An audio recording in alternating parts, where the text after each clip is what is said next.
So a very good morning to our RANsquawk listeners. Welcome to the European Rundown for today, Thursday, February the 10th. Just going through now 10:30 here in London, a check round the markets.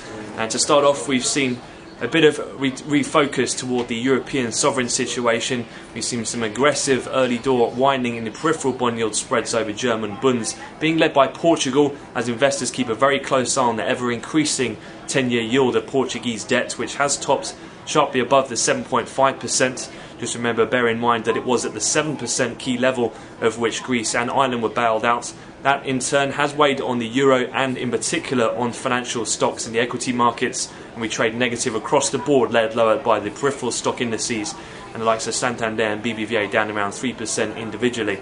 However, do bear in mind, in the last hour or so we have heard some unconfirmed talk that the ECB has been back in the market buying in particular of Portuguese debt, and bund futures have dropped off their initial session highs as the spreads have come in from their most widest levels. And the euro has found a bit of a base, albeit still down around 100 pips, with the dollar index up over 0.5% this morning in safe haven bid.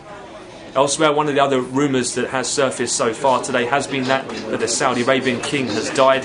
However, at the moment it's only the Islamic Times which is reporting that, and nothing has been covered on the major news wires.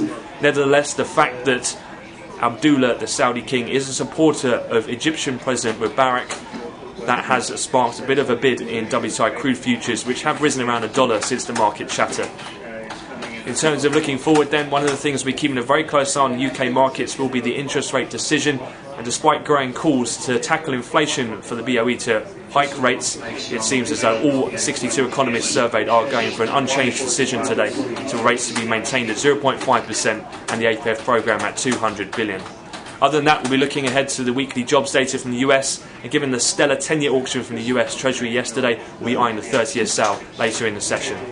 So that's all from now from me. Wish you all a great trading day.